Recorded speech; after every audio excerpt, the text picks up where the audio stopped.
ચાલો જોઈએ આજના મહત્વના સમાચાર। મહેસાણા નગરપાલિકા ચૂંટણી બાદ ફરી એકવાર વિકાસના કામોની ગતિ આપવાના અંદાજમાં જોવા મળી રહ્યું છે, જેમાં લાંબા સમયથી ગોકળગાય ગતિએ મુકાયેલા આઇકોનિક રોડ સહિતના કામોને આગળ ધપાવવા ડેપ્યુટી મ્યુનિસિપલ કમિશનર સહિતની ટીમો રોડ પર ઉતરી હતી। મનપા દ્વારા આઇકોનિક રોડ કામને નડતરરૂપ દબાણો દૂર કરવા ડિમાર્કેશનની કામગીરી કરવામાં આવી હતી। ઊંઝામાં ગૌમાતા સન્માન આહવાન અભિયાન અંતર્ગત કાર્યક્રમ ચાલી રહ્યો છે। આ અભિયાન હેઠળ આગામી 7 મે 2026ના રોજ ગૌમાતાને રાષ્ટ્રમાતાનો દરજ્જો આપવા અને ગૌ હત્યા પર સંપૂર્ણ પ્રતિબંધ મૂકવાની માંગ સાથે એક વિશાળ રેલીનું આયોજન કરવામાં આવ્યું છે। આ બેઠકના મુખ્ય એજન્ડા મુજબ આ રેલી ગુરુવાર 7 મે 2026ના રોજ યોજાશે। તે ઊંઝા શહેરના મુખ્ય માર્ગ સરદાર ચોકથી શરૂ થઈ મામલતદાર ઓફિસ સુધી પહોંચશે।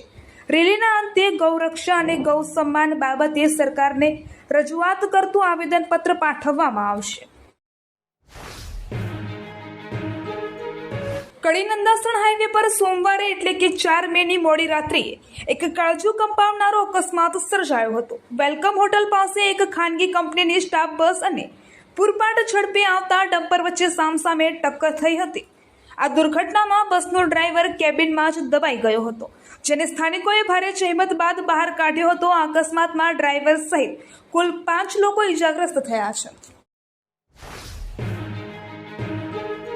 ઊંઝા તાલુકાના એઠોર ગામે આવેલા સુપ્રસિદ્ધ શ્રી ગણપતિ મંદિરે આજે અંગારકી સંકટ ચોથ નિમિત્તે મોટી સંખ્યામાં શ્રદ્ધાળુઓ દર્શનાર્થે ઉમટી પડ્યા હતા।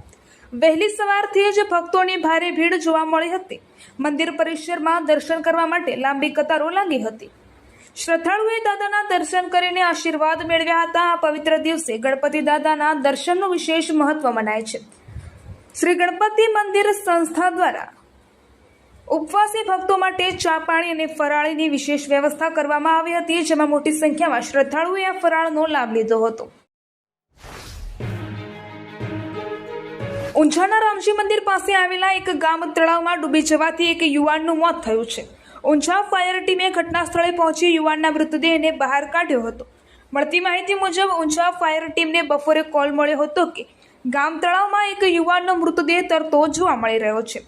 આ માહિતી મળતા જ ઊંઝા ફાયર ટીમના મનધોબી, ગૌસ્વામી સુહાગ, પટેલ કૃપલ અને પટેલ કૌશલ સહિતના સભ્યોની ટીમે તાત્કાલિક સ્થળ પર પહોંચી કાર્યવાહી હાથ ધરી હતી અને યુવાનના મૃતદેહને બહાર કાઢ્યો હતો। બનાસકાંઠાના શિયોરી પોલીસે પાદરડી ગામની સીમમાંથી વિદેશી દારૂ ભરેલી સ્વિફ્ટ ગાડી ઝડપી પાડી છે। પોલીસે 2.6 લાખ રૂપિયાનો દારૂ અને બિયરનો જથ્થો તેમજ 2 લાખ રૂપિયાની ગાડી તેમજ કુલ મળી 4.6 લાખનો મુદ્દામાલ જપ્ત કરવામાં આવ્યો છે। આ મામલે એક આરોપીની ધરપકડ કરવામાં આવી છે, જ્યારે અન્ય એક ફરાર છે।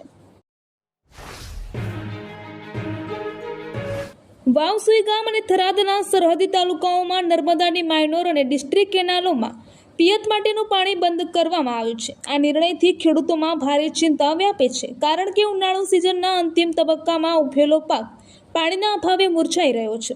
ખેડૂતોએ તંત્ર સમક્ષ ઓછામાં ઓછું 15 મે સુધી પાણી ચાલુ રાખવાની માંગ કરી છે।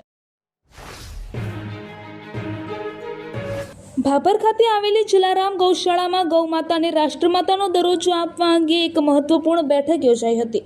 આ બેઠકમાં ભાભર શહેર અને તાલુકાના 55 ગામોના ગૌભક્તો ઉપસ્થિત રહ્યા હતા। ગૌ આહવાન અભિયાન અંતર્ગત આયોજિત આ બેઠકનો મુખ્ય હેતુ સરકારને પ્રાર્થનાપત્ર સુપરત કરવાનો હતો। આ નિર્ણય અનુસાર આગામી 7 મે 2026ના રોજ ગૌયાત્રાનું આયોજન કરવામાં આવ્યું છે। આ યાત્રા ભાભરના ગાય સર્કલથી સવારે 9:30 વાગે પ્રસ્થાન કરશે। તાલુકાના તમામ ગામો અને શહેરના ભક્તોને આ ગૌયાત્રામાં જોડાવા માટે અપીલ કરવામાં આવી છે। બનાસકાંઠા જિલ્લાના ડીસા શહેરમાં લાયન્સ હોલ સામેના અત્યંત વ્યસ્ત માર્ગ પર રાત્રિના સમયે એક નવી મહિન્દ્રા ઠાર ગાડીમાં અચાનક આગ લાગી હતી। આ ઘટનાને પગલે આસપાસના વિસ્તારમાં ભારે અફરાતફરી મચી ગઈ હતી। આગ કયા કારણોસર લાગી તે જાણી શકાયું નથી, જોકે આગના કારણે ગાડીને ભારે નુકસાન થયું હતું। આ ઘટનાની જાણ થતાં જ ડીસા નગરપાલિકાના ફાયર ફાઇટરો તાત્કાલિક સ્થળ પર પહોંચી ગયા હતા। તેઓએ પાણીનો મારો ચલાવી આગ પર કાબૂ મેળવ્યો હતો। ડીસા નગરપાલિકાએ સોમવારે હરિઓમ સ્કૂલ પાછળના ભારત માતા પાર્ક વિસ્તારમાં ₹5 કરોડની અંદાજિત કિંમતની 2400 ચોરસ મીટર સરકારી જમીનને દબાણમુક્ત કરી છે. આ કાર્યવાહીમાં વર્ષો જૂના કાચા પાકા દબાણો દૂર કરવામાં આવ્યા છે. આ જમીન પર કેટલાક લોકોએ લાંબા સમયથી પાકા દબાણો અને ફેન્સિંગ કરીને કબજો જમાવ્યો હતો. પાલિકાએ અગાઉ નોટિસ આપી હતી, જેના જવાબમાં દબાણકારોએ કોર્ટમાં કેસ દાખલ કર્યો હતો. જોકે કાયદાકીય લડતમાં દબાણકર્તાઓની હાર થતાં પાલિકાએ કાર્યવાહી હાથ ધરી છે.